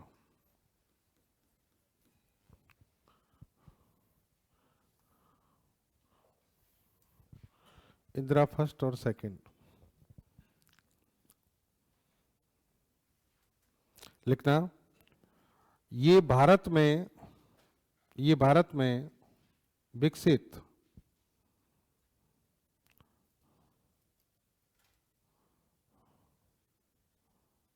ये भारत में विकसित सबसे पहले रडार हैं।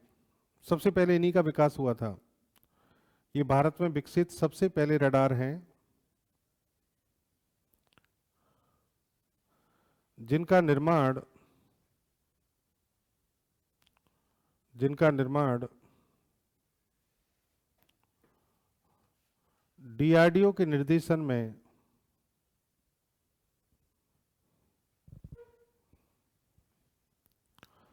जिनका निर्माण डीआरडीओ के निर्देशन में विमानों की स्थिति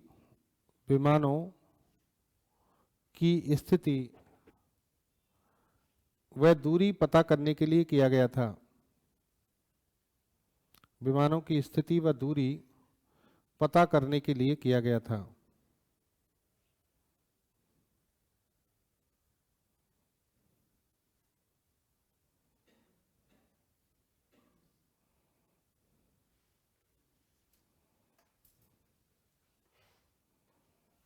ठीक है, चलिए। इंदिरा फर्स्ट और इंदिरा सेकंड सबसे पहले यही बने थे, डीआरडीओ ने बनाए थे। उपयोग कहाँ पर होता है? विमान जब उड़ रहे होते हैं तो कौन सी लोकेशन है, कौन सी स्थिति है, कौन सी दूरी है। नेक्स्ट लिखो। इसके बाद अच्छा, इसकी रेंज और लिख दो। इनकी रेंज 90 किलोमीटर के आसपास है। इनकी रेंज लगभग 90 किलोमीटर है, 90 किलोमीटर। नेक्स्ट लिखो अपर्णा रडार। तीसरा अपर्णा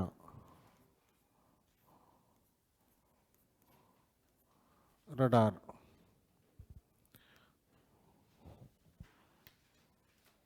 लिखिए अपर्णा के बारे में। यह डीआरडीओ द्वारा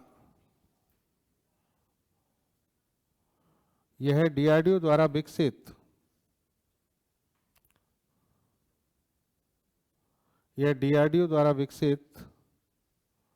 रडार भारतीय नौसेना मतलब इंडियन नेवी, भारतीय नौसेना के द्वारा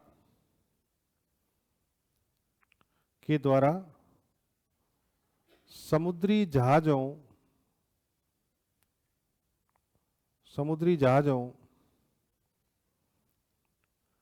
की स्थिति पता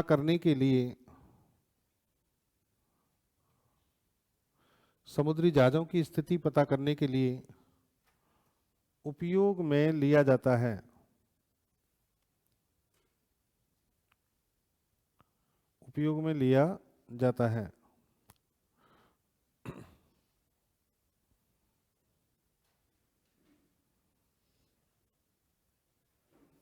ठीक है, नेक्स्ट लिखो। अच्छा, इसकी रेंज लिख दो। इसकी रेंज 150 किलोमीटर। इसकी रेंज है 150 किलोमीटर। 3 हो गए। चौथा लिखेंगे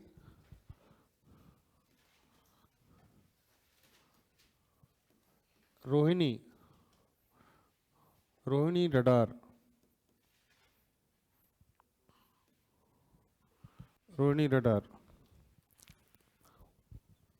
लिखो इसके बारे में। डीआरडीओ द्वारा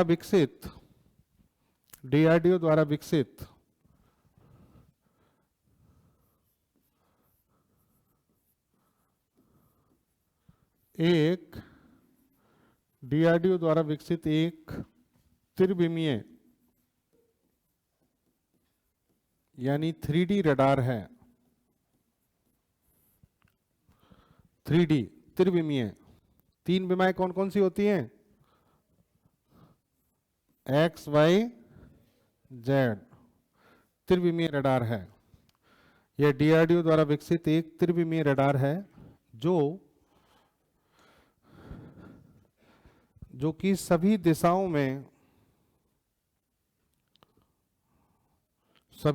में विमानों की स्थिति का पता कर सकता है। विमानों की स्थिति का पता लगा सकता है।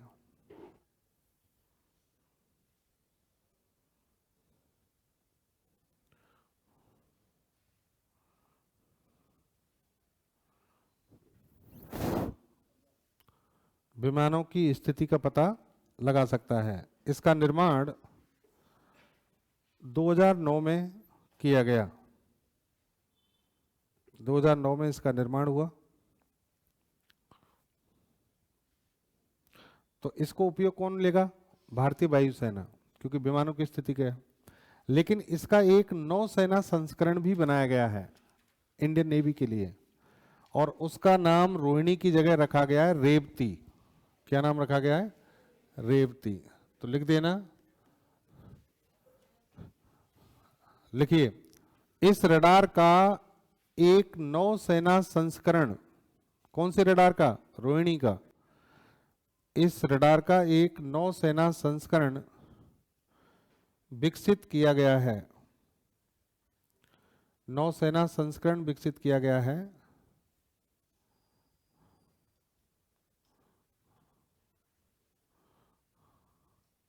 जिसका नाम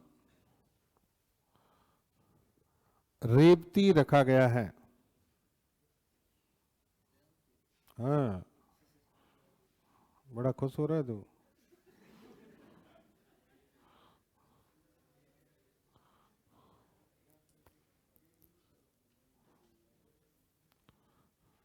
ठीक है, रोहिणी और रेवती दोनों की रेंज कितनी है? 185 किलोमीटर। नेक्स्ट लिखो। इसके बाद नेक्स्ट लिखेंगे, कितने हो गए?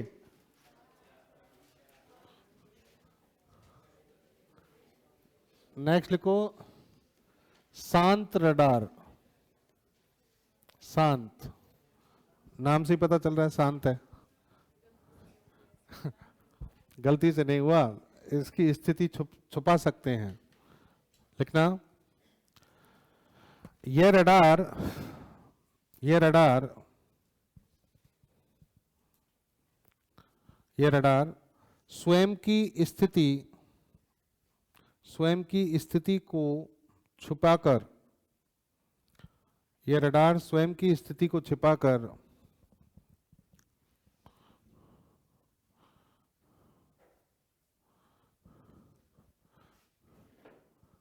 भूगर्भ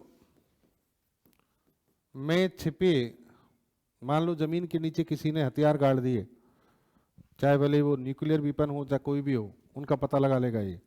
भूगर्भ में छिपे नाभिकीय हथियारों, नाभिकीय हथियारों व अन्य विस्फोटकों का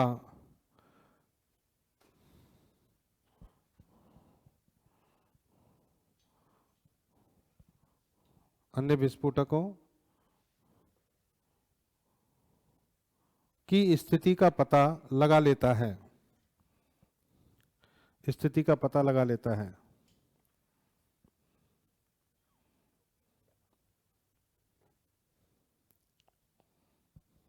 ठीक है, छठवां लिखेंगे, WLR। WLR इसकी फुल फॉर्म है वेपन्स लोकेटिंग रडार। तो नाम से ही पता चल रहा है, एक ऐसा रडार जो हथियारों की स्थिति को पता करेगा। लिखो, WLR।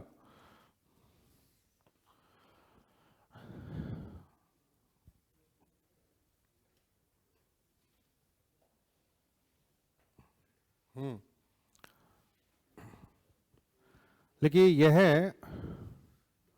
यह DRDO द्वारा विकसित एक महत्वपूर्ण रडार प्रणाली है। यह DRDO द्वारा विकसित एक महत्वपूर्ण रडार प्रणाली है, महत्वपूर्ण रडार प्रणाली है।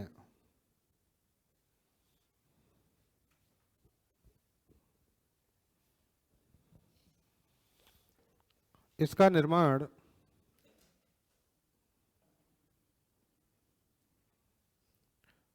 घने जंगलों व पर्वतीय क्षेत्रों, घने जंगलों पर्वतीय क्षेत्रों में छुपाए गए हथियारों का पता लगाने के लिए, छुपाए गए हथियारों व विस्फोटकों, छुपाए गए हथियारों व विस्फोटकों का पता लगाने के लिए किया गया है।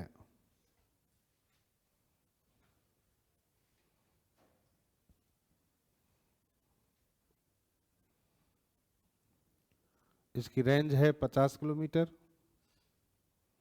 और इसका उपयोग भारत सरकार ने किया है नक्सलवादी क्षेत्रों में। नक्सलवादी क्षेत्रों में नक्सलवादी क्या करते हैं, जंगलों में वहाँ पर माइंस बिछा देते हैं, हथियार विस्फोटक लगा देते हैं, तो वहाँ से सैनिकों की गाड़ियाँ वगैरह निकलती हैं, उनमें विस्फोट कर देते हैं, उड़ जाते हैं। 50 किलोमीटर, 50 किलोमीटर रेंज, 50 किलोमीटर। और लिखिए इसका उपयोग नक्सलवादी क्षेत्रों में हुआ है, नक्सलवादी क्षेत्रों में किया गया है।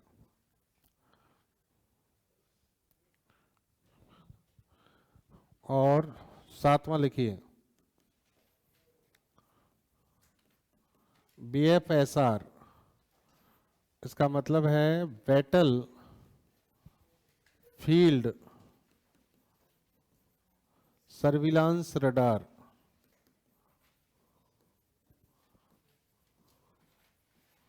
सर्विलांस रडार हिंदी में लिखेंगे युद्ध क्षेत्र निगरानी रडार।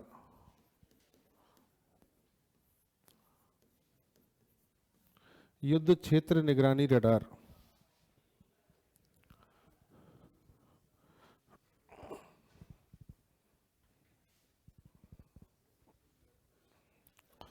देखिए इस रडार की क्या खास बात है, इसको किसी पर्टिकुलर प्लेटफॉर्म पर तैनात नहीं किया जाता।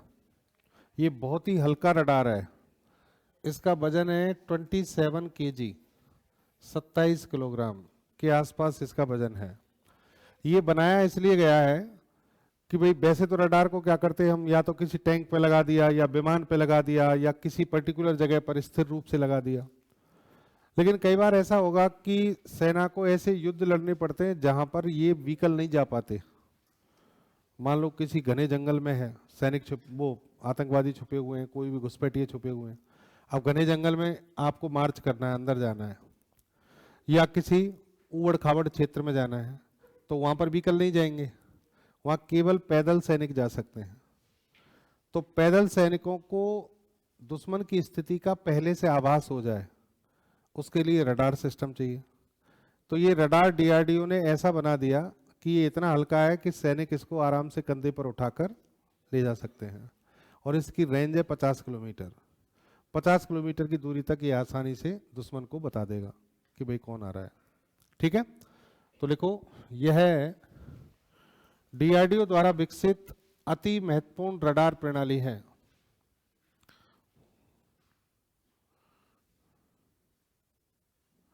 DRDO द्वारा विकसित अति महत्वपूर्ण रडार सिस्टम है।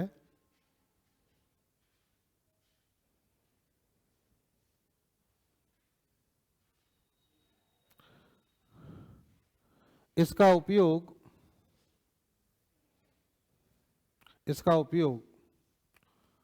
युद्ध के समय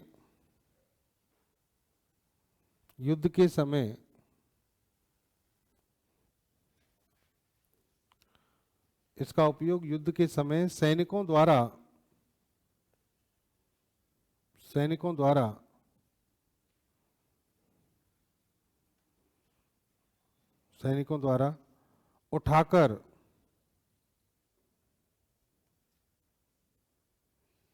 उठाकर दुश्मन की स्थिति पता करने में किया जा सकता है।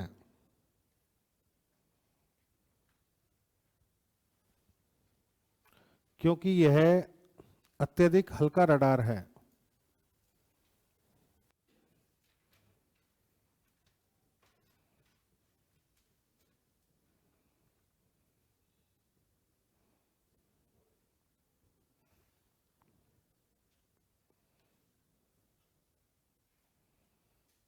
रेंज लिख दो 50 किलोमीटर।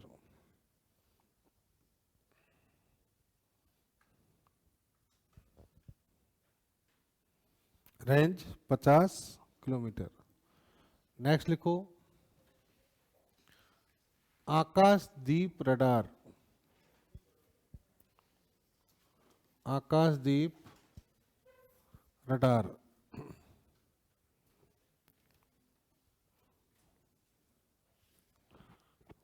आकाशदीप रडार है जी 27 kg। हाँ, आकाशदीप रडार की क्या खास बात है? लिखो, यह डीआरडीओ द्वारा 2011 में विकसित, यह डीआरडीओ द्वारा 2011 में विकसित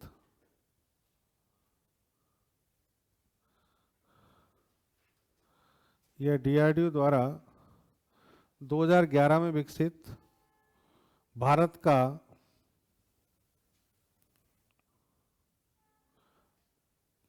का पहला रडार है।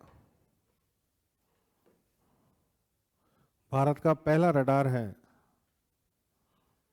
जो हवा में उड़ने में सक्षम है, जो हवा में उड़ने में सक्षम है।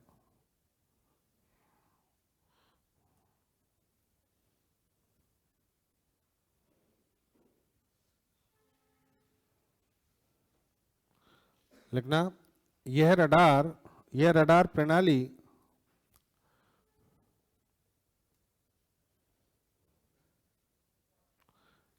प्रणाली हीलियम गैस से भरे, हीलियम,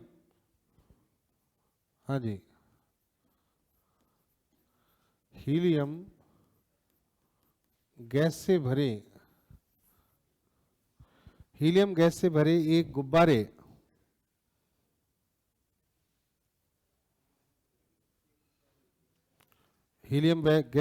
गुब्बारे के साथ संलग्न होती है।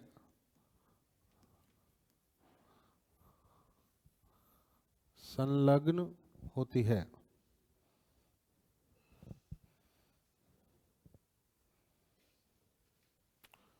यह 10 किलोमीटर की रेंज में, यह 10 किलोमीटर की परास में निगरानी करने में सक्षम है।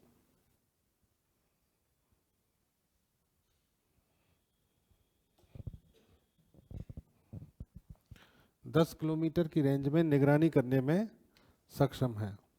तो देखो, रडार सिस्टम कोई ऐसा तो है नहीं भाई कि इंजन लगाए इसमें खुद उड़ सकता है, उड़ नहीं सकते। रडार तो सिंपल एक जगह पर क्या किए जाते हैं, तैनात किए जाते हैं, रखे जाते हैं। लेकिन ये रडार ऐसा बनाया कि इसको उड़ा सके। तो उड़ाने के लिए क्या किया, एक गुब्बारा, बड़े से जो पैरासूट टाइप के बैलून होते हैं ना, उस टाइप के बड़े बड़े बैलून होते हैं, वो बैलून लिया, उसमें हीलियम गैस भरी होती है उसमें। अब उसके नीचे इस रडार को सेट कर दिया, तो वो गुब्बारा इसको क्या करता रहेगा, उड़ाता रहेगा, और ये निगरानी करता रहेगा। तो ये भारत में बने रडार हैं। अच्छा, एक रडार और लिख सकते हैं, लिखो राजेंद्र रडार। राजेंद्र रडार लिखो, राजेंद्र रडार।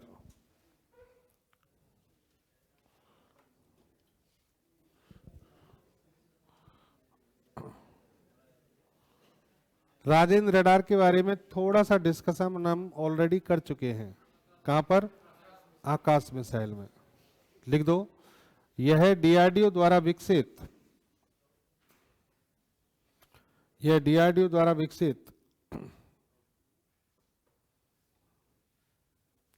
उन्नत रडार प्रणाली है। एडवांस रडार सिस्टम, उन्नत रडार प्रणाली है। डीआरडीओ द्वारा विकसित एडवांस रडार सिस्टम है, उन्नत रडार प्रणाली है, जो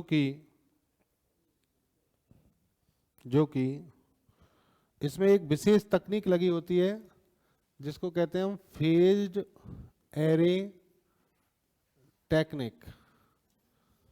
इंग्लिश में भी ऐसे ही लिखना है, वो हिंदी में भी। हिंदी में कैसे लिखना है?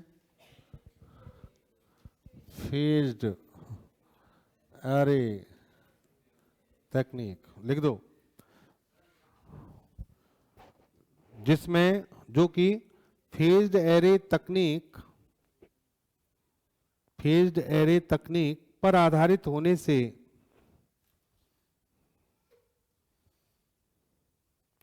फेज्ड एरे तकनीक पर आधारित होने से एक साथ लगभग 64 विमानों पर 64 विमानों पर निगरानी करने में सक्षम है।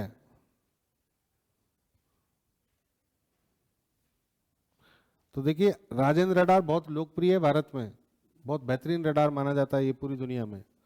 इस रडार की खास बात क्या है कि इससे जो तरंगें निकलती हैं ये उनको इतने एंगल पर तोड़ता है, इतने एंगल पर भेजता है। एरे का मतलब समूह, फेज यानी एंगल, फेज का मतलब क्या होता है, कला, एंगल, कोण। तो इतने कोण पर, इतने एंगल पर तरंगों को भेजता है कि ये तरंगें अगर मान लो दुश्मन के चारों ओर बहुत सारे विमान उड़ रहे हैं दुश्मन के, तो ये सभी से टकराकर वापस आएंगी तरंगें अलग अलग। तो 64 विमान पर एक साथ नजर रखने में सक्षम है ये। अगर अलग अलग जगह पर 64 विमान है ना, तो उन सब की लोकेशन बता देगा कौन सा कहां पर है, तो उन पर निशाना लगा सकते हैं फिर हम। ठीक है, तो नीचे लिखो, यह रडार प्रणाली आकाश मिसाइल में लगाई गई है। यह रडार प्रणाली आकाश मिसाइल में लगाई गई है।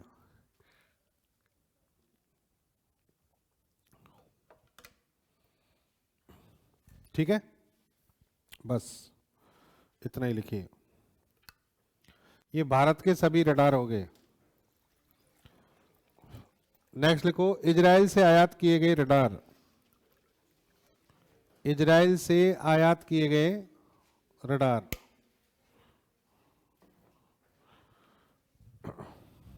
हाँ जी, इजराइल से आयात किए गए रडार में पहला लिख दो, green pine radar. Green pine radar.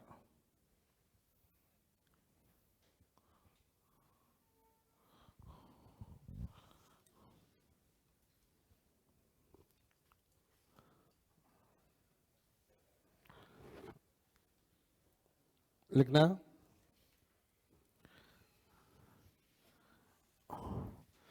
यह इजराइल से इजराइल से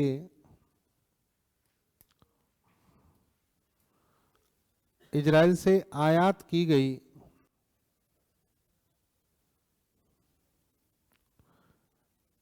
इजराइल से आयात की गई उन्नत रडार प्रणाली है, एडवांस रडार सिस्टम है।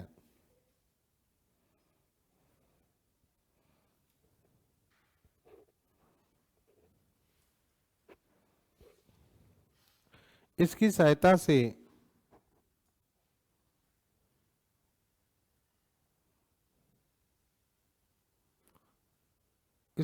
से भारत ने समुद्री क्षेत्रों में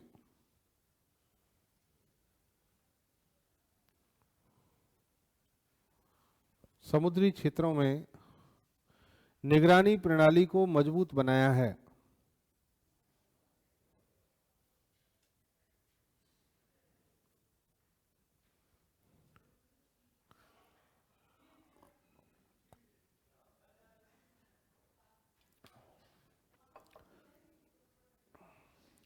इसकी रेंज 6000 किलोमीटर है। इसकी रेंज 6000 किलोमीटर है। नीचे एक पॉइंट और लिखो, इसका आयात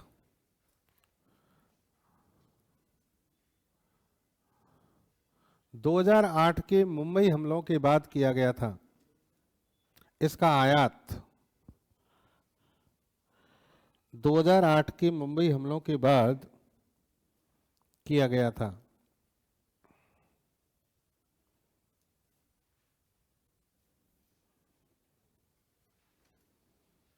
ठीक है, तो ये हो गई आपकी रडार। एक और है अवाक्स रडार सिस्टम। टाइम क्या हुआ है, इसके बाद करेंगे, ब्रेक के बाद।